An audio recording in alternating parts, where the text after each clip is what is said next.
Buongiorno e benvenuti a questo nuovo appuntamento con Sicilia 24 Focus, il nostro spazio di approfondimento. Oggi parleremo di tempo di vacanze, che è anche tempo di aria all'aperto, e quindi spesso fronteggiamo piccole insidie. Quando parlo di piccole insidie parlo di solito di insidie con tante zampe, quindi di ragni, insetti e compagnia bella. In particolare dopo il caso del carabiniere di Palermo morto in seguito al morso di un ragno violino, diciamo, si è alzato il livello di allarme. Di questo e tanto altro parleremo con i nostri ospiti, che vi presento subito. Con noi in studio c'è Santi Longo, entomologo, benvenuto. Grazie.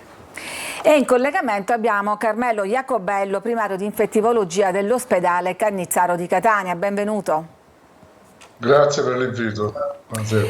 Allora, innanzitutto voglio partire con il nostro entomologo, l'esperto di insetti. Il ragno violino è una delle due specie di ragni velenosi presenti in Italia, insieme alla vedova nera, se non sbaglio. Sì. Ecco, dove vive, che tipo di comportamenti ha e che pericolo rappresenta per noi? Ma il ragno violino, come è stato battezzato da Dufour, non quello delle caramelle, il Dufour, un acarologo illustre, sostanzialmente è un acaro che vive ed è originario della zona circummediterranea, quindi praticamente dall'Europa, è originario dell'Europa meridionale e dal Nord Africa. Però dal momento che è una di quelle specie che si definiscono autostoppiste e viene... cioè chiede dei passaggi? No, non li chiede, glieli diamo gratuitamente, perché con il commercio sempre più, con gli scambi commerciali sempre più intensi, vengono trasportate merci, e all'interno il nostro ragno violino, se trova delle prede, che possono essere insettini vari. Ecco, lo stiamo vedendo in queste immagini, che si vede proprio la macchia di violino disegnata. Questa è la caratteristica. Degli elementi che ci consentono l'individuazione della specie. Però ci sono altre specie dello stesso genere Loxosceles, soprattutto nordamericane, che sono anche più velenose e che hanno queste macchie che ricordano un violino o altro strumento musicale. Diciamo che se io vedessi un ragno di questi non mi metterei ad analizzare la macchia, ma probabilmente... Perché dovrebbe guardarlo da vicino, perché il maschio, tutto sommato, è 6 mm, il corpo è diviso in due parti, no? Un prosoma e un opistosoma, e nel prosoma, nella prima parte del corpo di questi ragni, che si trovano queste macchie. Però non sono sufficienti per l'esatta diagnosi. Bisogna poi andare a guardare altri caratteri morfometrici, ad esempio gli occhi, perché questo ragno, a differenza della maggior parte degli altri ragni, ha 3 paia di occhi, quindi 6 occhi che sono disposti in maniera caratteristica. Bisognerebbe guardarsi negli occhi. Bisognerebbe guardarlo negli occhi molto attentamente, ci vuole una lente di ingrandimento o qualcosa che possa aiutare. Ma vive più in campagna, oppure, come ho letto, si trova anche nelle nostre case? Nelle sue aree, nell'area di origine, quindi nelle zone, vive all'aperto, perché le sue esigenze termiche può sviluppare con temperature che vanno, un range di temperature che va dagli 8 ai 43 gradi. Ovviamente nelle zone in cui le temperature si mantengono dai 25 ai 30 gradi trova le condizioni migliori. Nei nostri ambienti meridionali li trova certamente in pieno campo, per cui resta molto spesso all'aperto. Però nelle zone e nei periodi più freddi, quando le temperature si abbassano, il ragno cerca rifugio e trova rifugio negli edifici, che possono essere edifici quali civili abitazione, ma più spesso si trova nei garage, nei sottotetto, si trova anche spesso nelle biblioteche che non sono curate, perché nelle biblioteche si trovano spesso degli insetti che mangiano i libri, i mangiacarte, i pesciolini di argento, e praticamente vanno lì perché trovano questo pabulum e si alimentano. Nelle case mangiano le formiche, mangiano le zanzare, quindi trovano sono utili per certi versi. Da questo punto di vista, riguardo alla lotta biologica, sono utili. Però. Prima di andare dal dottore Jacobello, le chiedo però appunto se è un ragno aggressivo oppure insomma... È un ragno pauroso. Cioè, praticamente il ragno, soprattutto le femmine, tendono ad uscire poco da questi loro rifugi, se non per catturare qualche esemplare che si trova nei paraggi. I maschi sono più intraprendenti nel periodo in cui debbono andare a cercare le compagne e quindi la notte escono solo di notte e di notte vanno a catturare queste piccole prede, diciamo, è un ragno comunque velenoso. È un ragno che produce una tossina, cioè nella zona, nel cosiddetto cefalotorace o prosoma, si trova quello che è l'apparato boccale, cui il pezzo più rappresentativo sono i cheliceri, due sorte di appendici che nell'ultimo segmento contengono una sorta di E quanto è potente questo veleno? Ecco, il veleno è commisurato alle prede che deve catturare, quindi non può essere letale per gli animali a sangue caldo di una certa mole. Come noi. Però se l'animale si trova in buone condizioni di salute, se ci sono dei problemi di salute. E qui andiamo dal dottore Jacobello, perché la casistica, appunto, a proposito di questi ragni parla di un centinaio di segnalazioni all'anno, ma finora i casi mortali erano stati rarissimi o addirittura nulli. In questo caso io ho letto si parla di un'aritmia maligna. Ecco, che cosa può essere successo e veramente, diciamo, può essere letale il morso di un ragno? Beh, la mortalità legata al morso del ragno è rarissima. Il ragno violino produce, come ha detto bene il professore, una tossina che ha una fortissima capacità istolesiva.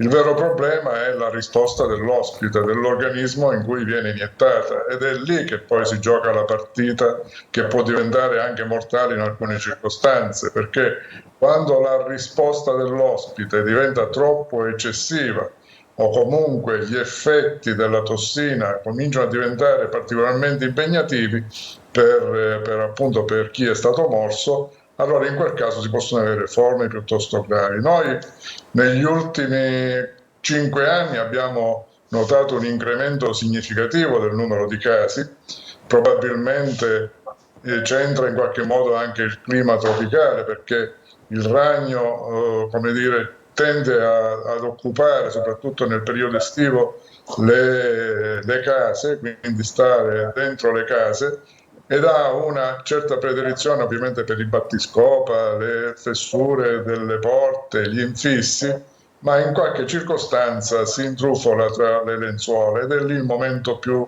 caratteristico, perché proprio quando si trova tra le lenzuola e quando quindi il soggetto non ha neanche contezza di avere il ragno come compagno di letto, chiamiamolo così, è a quel punto che si verifica il morso. Il ragno non è aggressivo di per sé, reagisce evidentemente a un contatto che ritiene possa essere diciamo pericoloso per lui, e reagisge dando appunto il classico morso. Ecco, che cosa fare? Cosa suggerisce di fare in caso di morso? Cosa si dovrebbe fare? Beh, innanzitutto c'è una questione, diciamo, legata al fatto che all'inizio la sintomatologia è quasi muta, perché il morso del ragno non è immediatamente avvertito come una cosa importante da chi è stato dall'uomo. In realtà all'inizio può avere soltanto un leggero prurito, un lieve eritema che viene spesso scambiato per una puntura di zanzara. Certo.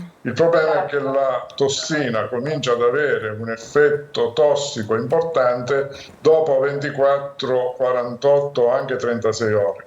A quel punto è chiaro che diciamo, come dire, c'è una certa sottovalutazione involontaria naturalmente sugli effetti della tossina, e vi sono alcune zone anatomiche che sono particolarmente più pericolose, per esempio il volto, proprio perché il volto ha una caratteristica, la cute del volto ha una caratteristica di essere particolarmente elastica, malleabile, ed è proprio quella in cui evidentemente la tossina ha un effetto più rapido e più grave, perché in quel caso, specialmente quando ci troviamo nelle zone periorbitarie, la pericolosità della tossina è strettamente legata alla facilità con cui, soprattutto nel volto, possono verificarsi degli fenomeni diffusivi. Quindi, dottore, qual è il sintomo che dovrebbe farci preoccupare un po' di più? Il sintomo che deve far preoccupare un po' di più è la comparsa di alcune lesioni cutanee nel punto in cui si pensava fosse evidentemente una zanzara, che cominciano a diventare necrotiche, perché il veleno è particolarmente istotossico, istolesivo, e produce degli effetti di endoarterite, cioè un impegno dei capillari della microcircolazione, e a quel punto si forma un'escara, una chiazza nerastra, che è l'espressione della massima tossicità del tissutale del veleno, e che si può complicare, ed è questo il motivo per cui si muore, si può complicare con una infezione da anaerobi, perché laddove i vasi sono chiusi, quindi dove non arriva abbastanza ossigeno con il sangue, prevalgono i cosiddetti batteri anaerobi. I batteri anaerobi hanno una capacità di diffondere, di produrre anche loro stessi delle tossine, delle sostanze particolarmente tossiche. A quel punto si sviluppa un'infezione che diventa il vero motivo della mortalità. Quindi in ultima analisi ci sono dei soggetti più a rischio in questo caso? Ci sono soggetti più a rischio che sono gli anziani, per esempio. Noi i casi più gravi li abbiamo osservati soprattutto negli anziani. Poi naturalmente un'infezione Però per esempio questo era un carabiniere di 50 anni, una persona, non conosciamo la sua storia clinica, apparentemente in buona salute. È chiaro che un'infezione batterica da anaerobi può essere pericolosa a tutte le età. Va bene, spero di non avervi spaventato troppo, voi che ci seguite da casa. Allora adesso ci fermiamo. Ci fermiamo, c'è una pausa per la pubblicità, torniamo subito dopo per continuare a parlare di questi incontri ravvicinati. A tra poco.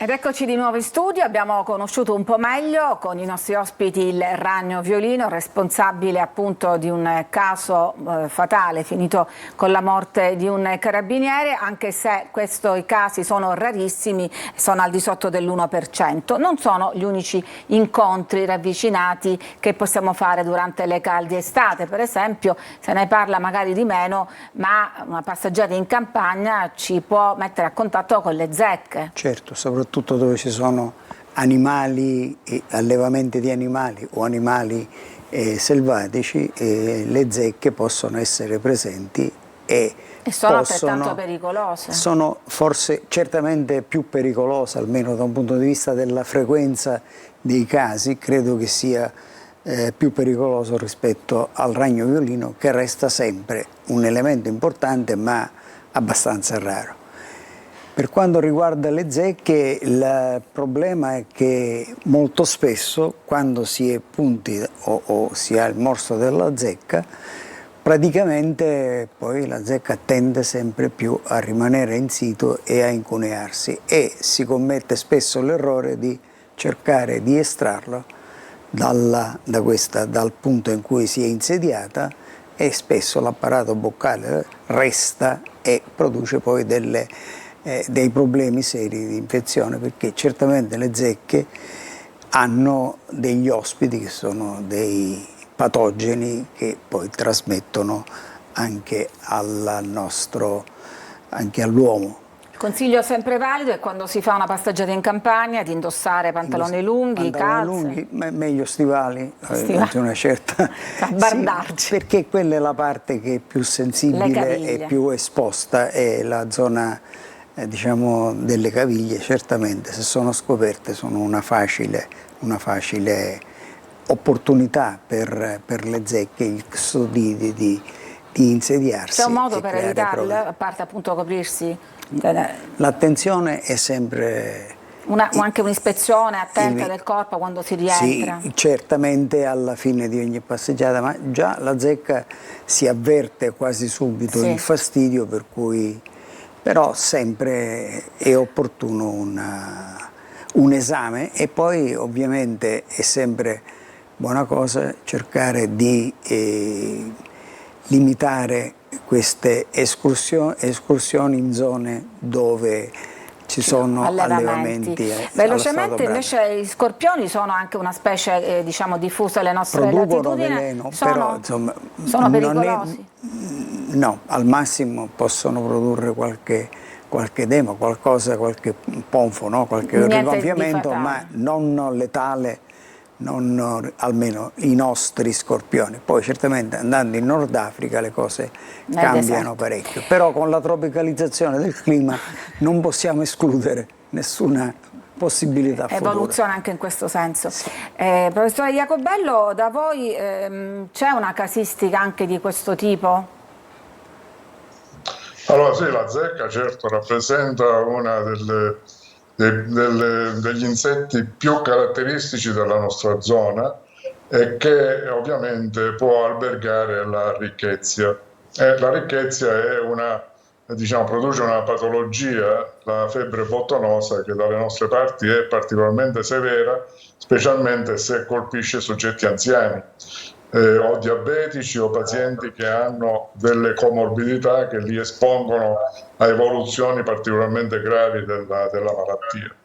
La febbre bottonosa deve essere diagnosticata in tempo, deve essere sospettata prima ancora che dia delle forme cliniche particolarmente gravi, e ovviamente all'inizio, anche in questo caso, perché naturalmente si tratta di patologie che sono insidiose, poi perché la diagnosi risulta spesso abbastanza difficile, perché all'inizio sembra una forma influenzale, si caratterizza solo per febbre, artromialgie, più o meno quello che una normale può influenza essere diagnosticato come un'influenza. Dopo 4-5 giorni dall'inizio della febbre cominciano a comparire delle macchie, che sono delle macchie, delle manifestazioni maculo-papulose, non pruriginose per la verità, ma che spesso vengono scambiate per reazioni allergiche, perché nel frattempo con la sintomatologia febbrile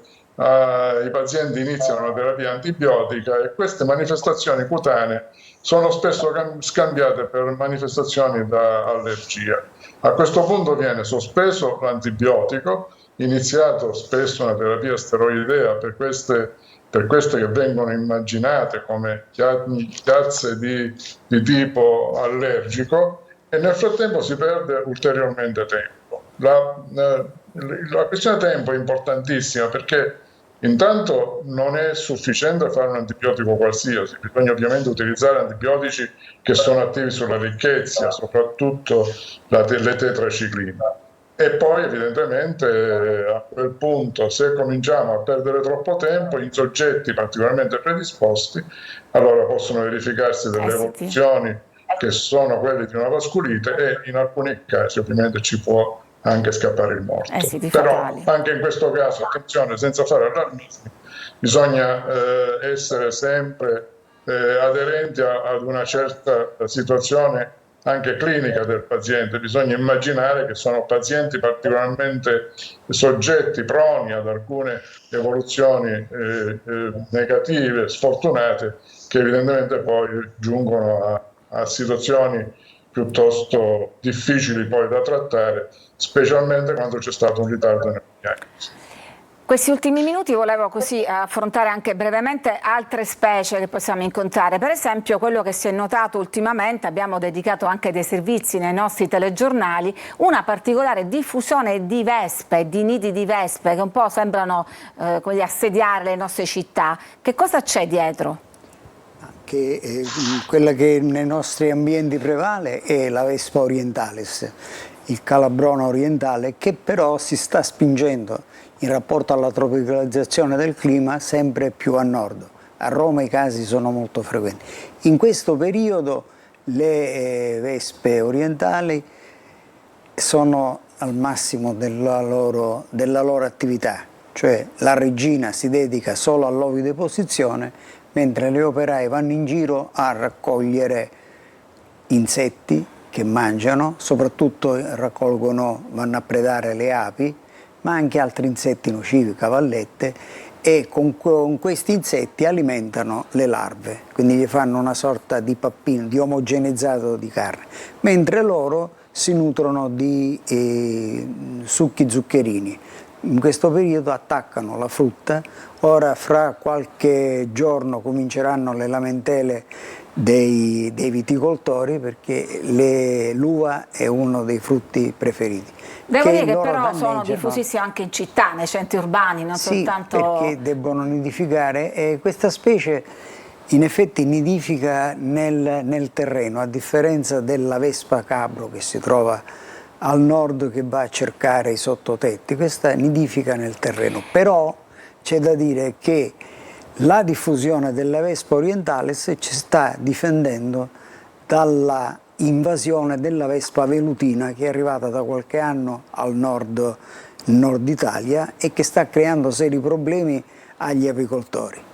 E quindi da noi in qualche maniera sta difendendo il territorio da questa guerra tra vespe. Sta facendo una guerra. E ogni estate invece c'è un nuovo allarme per un nuovo tipo di zanzara, no? Siamo dalla zanzara tigre alla zanzara dengue, cioè ogni anno sembrano arrivare nuovi tipi e più pericolosi di zanzare. Diciamo che già la zanzara tigre basta e avanza per creare problemi di giorno. Di notte continuano le nostre vecchie zanzare, no? Le Culex, le Aedes, che hanno mietuto veramente molte vittime. Catania era una zona, la piana di Catania è una zona malanigera, come del resto era malanigera la zona della Sardegna, e è stata debellata dalla diffusione, dalla massiccia immissione di DDT, ora vietato, che resta ancora prodotto valido per uccidere l'insetto, ma ovviamente ha poi tutta una serie di problemi che la Carson nel libro Primavera Silenziosa ha messo bene in evidenza.